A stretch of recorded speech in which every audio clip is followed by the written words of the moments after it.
So in this part of the chapter we are going to talk about the properties of receptors. कौन कौन सी properties होती हैं? It says they are specific for response, मतलब जिस type की stimulus है उसी टाइप का रिसेप्टर है जो उसके लिए स्पेसिफिक है. अडैप्शन की प्रॉपर्टी होती है नर्व्स में, we already talked about it. Obviously ये जो रिसेप्टर्स हैं ये नर्व एंडिंग से हैं तो वही प्रॉपर्टी है same. Response to increase in strength of the stimulus, कि अगर आपने रिस्पॉन्स इंक्रीज करना है तो आप जो है स्टिमुलाई को कितना इंक्रीज करेंगे. Is there any relation between two? Then sensory transduction, obviously these are called bio transducer. तो ये सेंसरी ट्रांसडक्शन क्या होती है? रिसेप्टर पोटेंशियल क्या होता है? Receptor potential, electrotonic potential, then how it gets converted into electric potential. Then we have another thing which is law of projection. Projection किसको कहते हैं? साये को कहते हैं. तो law of projection is something कि एक चीज़ ओरिजिनली है और दूसरा उसका साया है, which is not real but it feels like real, exactly the same. तो इसी तरह से एक जगह से स्टिमुलस आई है और एक जगह पे रिस्पॉन्स है, तो we will see what is this law of projection. So first property is specificity of the response. It says कि रिस्पॉन्स की जो स्पेसिफिटी है इसको हम मुलर्स लॉ या मुलर्स डॉक्ट्राइन भी कहते हैं. ये कहता है कि हर एक रिसेप्टर एक पर्टिकुलर टाइप ऑफ रिसेप्टर होता है और पर्टिकुलर और स्पेसिफिक सेंसेशन होती है. फॉर एग्जांपल पेन के रिसेप्टर्स हैं वो सिर्फ पेन की स्टिमुलाई को रिस्पॉन्ड करते हैं.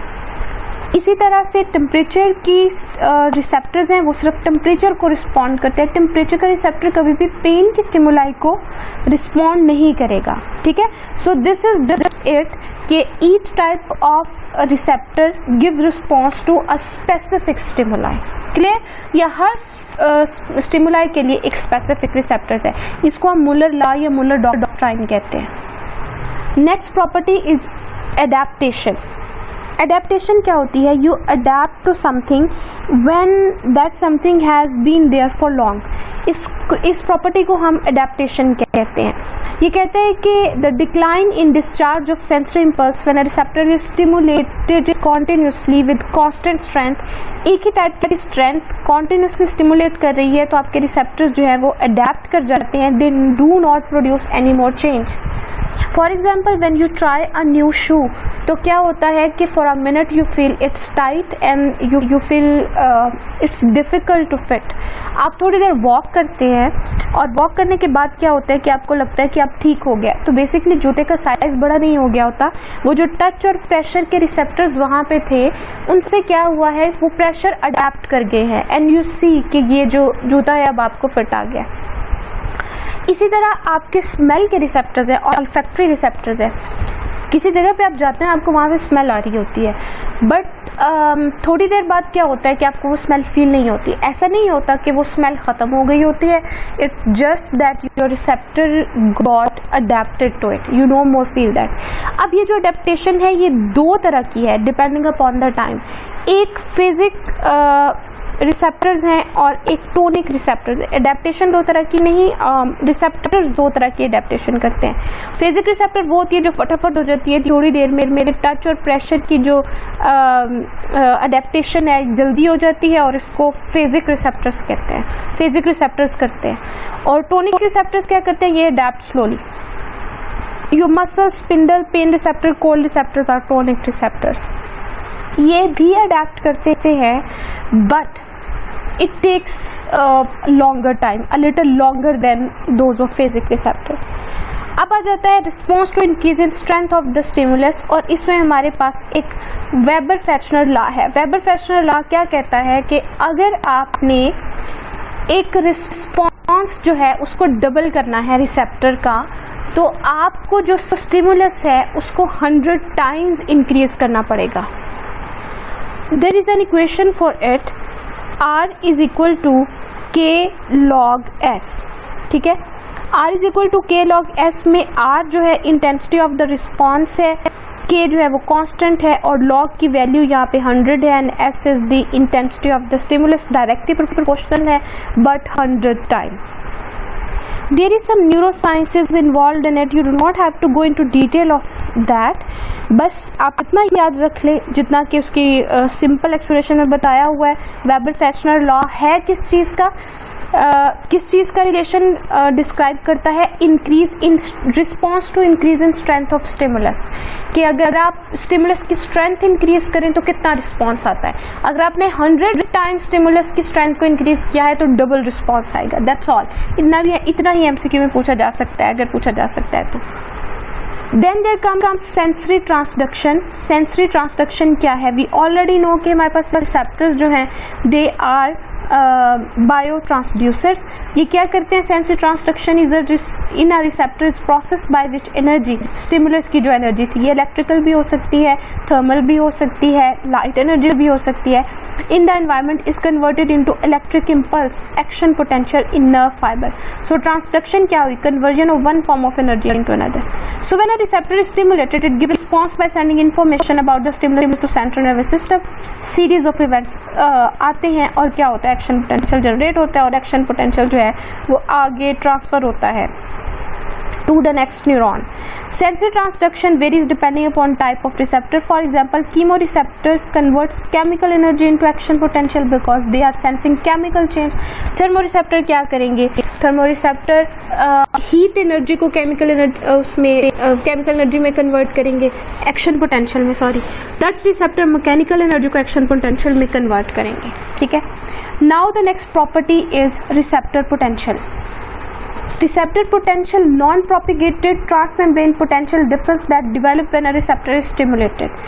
It is called generator potential, or it is short-lived, and hence it's called transient receptor potential. Sorry. You know, you remember that when I was talking about the property of summation, तो मैंने क्या कहा था कि हमारे पास अगर एक nerve है which is resting at -70 millivolt, ठीक है, तो हमें एक्शन पोटेंशियल जनरेट करने के लिए 15 मिलीवोल्ट का करंट चाहिए so that it may reach into -55 और यहाँ से हमारे पास एक्शन पोटेंशियल जनरेट होगा. अगर हमारे पास +15 मिलीवोल्ट का पोटेंशियल नहीं है, इलेक्ट्रिक करंट नहीं है, तो it can not get propagated into action potential. So this is, let's say, 7 millivolt plus 7 millivolt. तो ये जो था which did not get converted into action potential, तो इसको हम क्या कहते हैं? receptor potential और generator potential. It is non-propagated, it is transient, it stays there for some time. It is similar to excitatory postsynaptic potential in the synapse, end plate potential in the neuromuscular junction, electrotonic potential in the nerve fiber. पिछली class में मैंने explain किया था exactly same चीज़. तो ये वही है receptor potential. Here they have explained कि before stimulation, यहाँ पे एक example ली हुई है पेसिनियन कॉर्पसल की, और this is a nerve fibre, और ये जो आपको नोड्स और फ्रेंडविड यहाँ पे नजर आ रहे हैं, this is the free nerve ending. ठीक है, तो you see it's at resting stage, और रेस्टिंग स्टेज पे आउटसाइड द सेल मेम्ब्रेन क्या होती है? वो पॉजिटिव होती है और इनसाइड नेगेटिव होती है, which is not shown here. After stimulation क्या होता है? आफ्टर स्टिमुलेशन यू सी कि रिसेप्टर पोटेंशियल हमारे पास आया है और इसने क्या करना शुरू कर दिया? Inside the cell membrane positive होना शुरू हो गई और बाहर जो है वो नेगेटिव होना शुरू हो गई. If this receptor potential is less than 10 millivolt, तो ये कभी भी प्रोपेगेट नहीं होगा एक्शन पोटेंशियल में. You see local circuit current was here, और यहाँ पे हमारे पास रिसेप्टर पोटेंशियल है. व्हेन दिस सबमिटेड, तो क्या हुआ? They got propagated into action potential. Receptor potential pacinian corpuscle receptor potential leads to development of local current which spreads up to first node within the current and it leads to development of action potential in the first node of nerve fiber. Let me explain it to you here. ये जो सारी चीज़ें और ये steps लिखे हुए हैं ये किस तरह से है.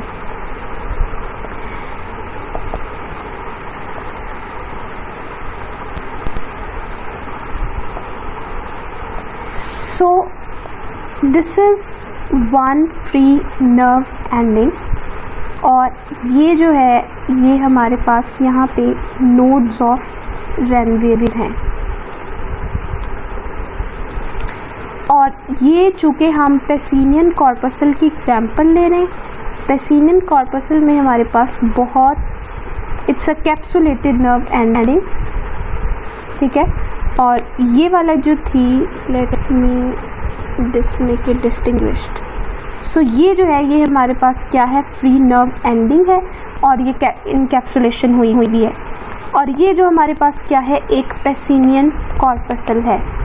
अब हमारे पास अगर यहाँ पे प्रेशर आता है, so this pressure has to B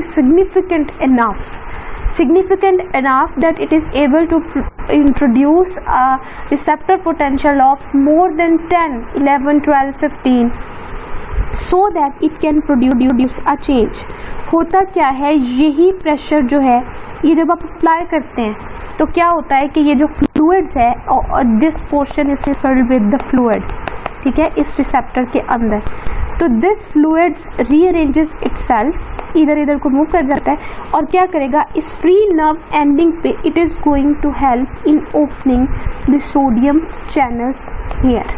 we already know baroreceptors किस तरह से ओपन होते हैं और क्या होगा कि सोडियम चैनल, सोडियम की एक जो वेव आएगी, ठीक है।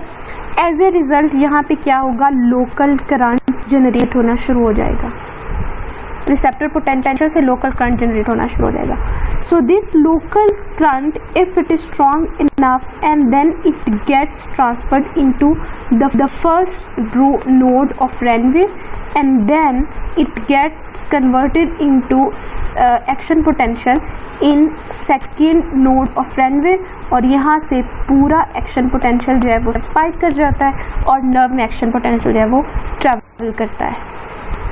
सो दिस इज हाउ रफली इट इज। स्पेसिफिकली अगर हम इसको थोड़ा सा और डिटेल में बात करते हैं तो जब यहाँ पे पोटेंशियल अप्लाई किया जाता है तो यहाँ पे शेप भी चेंज होती है, जो कि मैं I am not able to draw it exactly like this. मतलब ऑब्वियसली प्रेशर आएगा तो इसकी जो शेप है वो भी चेंज होती जाएगी। एक क्या उसे कहते हैं, पिटिंग किसको कहते हैं कि आप एक उंगली से किसी जगह पे प्रेस करते हैं तो वहाँ पे एक गड़ा सा बन जाता है, एक डिप्रेशन सा बन जाता है, ठीक है। तो that's what I am talking about कि ये जब यहाँ पे प्रेशर अप्लाई हो रहा है तो एक पिटिंग बन जाती है।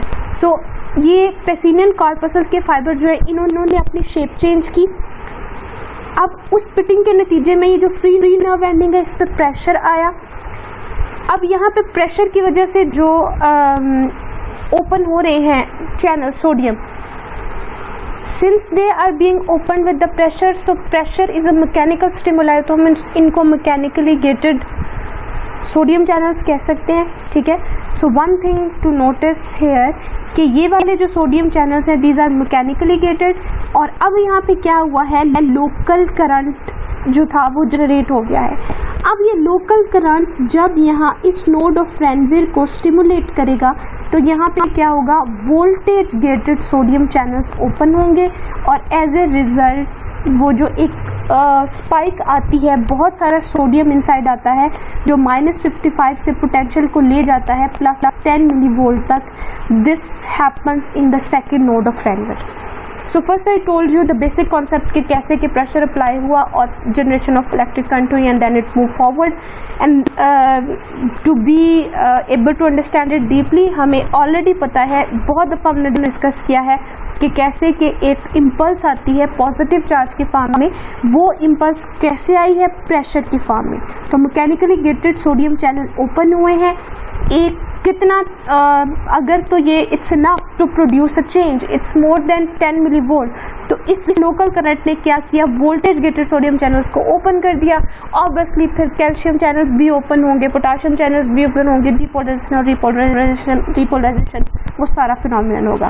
Let's go back to the book.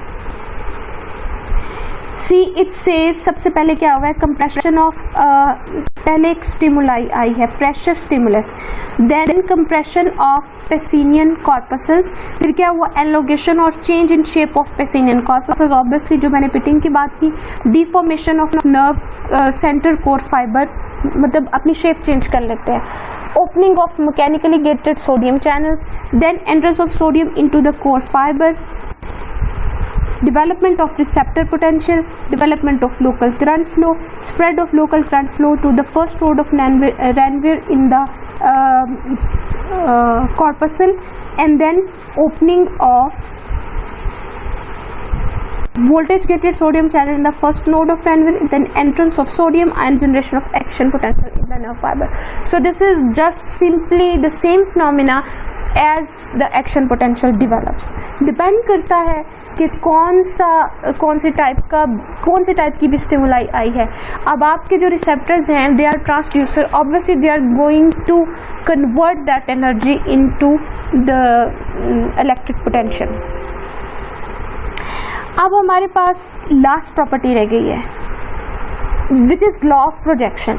Law of projection में ये क्या कहता है? ये कहता है कि यू नो दैट कि आपका जो left part of the brain है which controls right side of your body and right side of the brain controls left side of your body. अब मैंने ये भी एक्सप्लेन किया ऑलरेडी कि देयर आर एरियाज जहाँ पे आपके वो जो नर्व फाइबर्स हैं वो एंड हो रहे हैं, और there is a centre for pain and centre for thirst and centre for temperature regulation and all that. It says कि अगर आपका जो कहीं पे भी आपकी स्टिमुलस थी, for example this was in your hand and there is one area here in the brain, ठीक है, तो ये जो पूरा कोर्स है सेंसरी फाइबर्स का, अगर कहीं पे भी यहाँ पे भी स्टिमुलस हुई है या यहाँ पे कोई पैथोलॉजिकल चेंजेस आई हैं और आपका ये एरिया जो यहाँ पे टच के रिसेप्टर के लिए था तो यू फील या पेन के लिए था, तो अगर यहाँ पे भी स्टिमुलस थी, यहाँ पे भी स्टिमुलस थी, आपको जो स्टिमुलस फील होगी वो फील यहीं पे होगी जहाँ पे उसके रिसेप्टर्स पड़े हुए हैं. ठीक है, यहाँ पे हमारे पास रिसेप्टर्स हैं सेंसरी, और ये हमारा जो है पूरा नर्व रूट है जो ब्रेन में जा रहा है, और यहाँ पे जाके एंड हो रहा है जहाँ पे हमारे पास स्पेसिफिक एरिया है which is perceiving this touch. So law of projection कहता है no matter where ever the stimulus is applied, आपको जो परसेप्शन है स्टिमुलस की वो वहीं पे होगी जहाँ पे रिसेप्टर्स है. So this is the law of projection. इसकी उन्होंने एक एग्जांपल दी हुई है phantom limb pain. Phantom limb pain में क्या होता है कि किसी एरिया में बहुत देर तक अगर पेन रहा हो, किसी डायबिटिक फुट अगर हो जाता है तो क्या करते हैं, उसका वो पाँव जो है उसको काट दिया गया है. अब उसके काटने के दौरान रिसेप्टर्स जो थे वो पाँव में थे वो कट हो चुके हैं, लेकिन फ्री नर्व एंडिंग्स जो थी वो बिल्कुल एंकल से ऊपर तक रह गई, जो कि उसी का मतलब यहाँ से अगर काट दिया तो फ्री नर्व एंडिंग यहाँ पे रह गई और यहाँ पे बन गया स्कार. ठीक है, तो अगर यहाँ पे भी कोई स्टिमुलस फील होती है, कोई स्टिमुलस अप्लाई होती है, तो उसे ऐसे लगेगा कि जैसे कि उसके पाँव में या हाथ में पेन हो रहा है, जबकि the part is non existence, वो कट हो चुका है. ठीक है, so this is the law of projection. And ये एग्जांपल दी हुई है कि if the leg has been amputated the cut end heals with scar formation, the cut end of the nerve fiber are merge with in the scar. If the end cut if the cut end of sensory fibers are stimulated during movement of the thigh, the patient feels as if the sensation is originating from non-existing part. मतलब during movement of the thigh भी अगर उसकी nerve थोड़ी सी stimulate हो गई है तो उसे लगेगा यही, जैसे कि उसे थाई को मूव करने पे पहले पाँव में पेन हो रहा था, इसी तरह से उसे लगेगा कि अभी भी हो रहा है. This type of pain is called phantom limb pain. So that was all about the properties of sensory receptors. I hope you are clear about it. So there are 6 properties. Specificity of response, that there are specific receptors for each stimuli. There is an adaptation property, there is response to increase in strength of stimulus, there is specific relation, there is sensory transduction, receptor potential, and law of projection. So that's all about it. Thank you.